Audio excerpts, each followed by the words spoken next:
வணக்கம் நண்பர்களே, நான் தான் வாவு சிதம்பரனார்.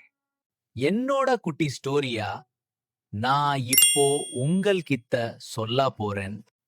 என்னுடைய முழு பெயர் வள்ளியப்பா ஒக்கலா சிதம்பரம் பிள்ளை.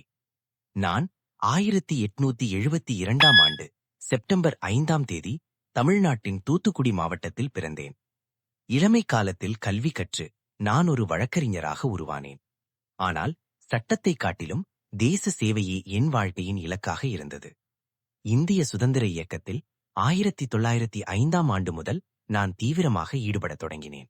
ஆங்கிலேயர்களின் கப்பல் ஆதிக்கத்தை முறியடிக்க 1906ஆம் ஆண்டு நான் ஸ்வதேசி ஸ்டீம் நேவிகேஷன் கம்பெனி என்ற சுதேசி கப்பல் நிறுவனத்தை தொடங்கினேன். இதன் மூலம் இந்தியர்களும் சொந்தமாக கடல் வணிகம் செய்ய முடியும் என்பதை நிரூபிக்க முயன்றேன். இந்த தேச பணிக்காக 1908ஆம் ஆண்டு ஆங்கிலேய அரசால் நான் கைது செய்யப்பட்டேன். அதே ஆண்டில் எனக்கு கடுமையான சிறை தண்டனை வழங்கப்பட்டது. சிறையில் கடுமையான கொடுமைகளை அனுபவித்தாலும் என்னுடைய தேசப்பற்றை ஒருபோதும் விட்டுக் கொடுக்கவில்லை.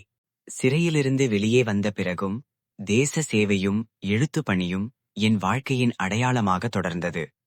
தேச சேவையே வாழ்க்கையாக கொண்டு வாழ்ந்த நான் 1936ஆம் ஆண்டு நவம்பர் 18ஆம் தேதி இந்த உலகை விட்டு மறைந்தேன். ஆங்கிலேய ஆட்சியை எதிர்த்து 1906ஆம் ஆண்டில் கடலில் சுதந்திர கொடியை ஏந்தியதற்காக தமிழ் மக்கள் என்னை கப்பலோட்டிய தமிழன் என்று இன்றும் என்றும் மரியாதையுடன் நினைவு கூறுகிறார்கள். TNPSC kingdom YouTube channel follow பண்ணிக்கோங்க.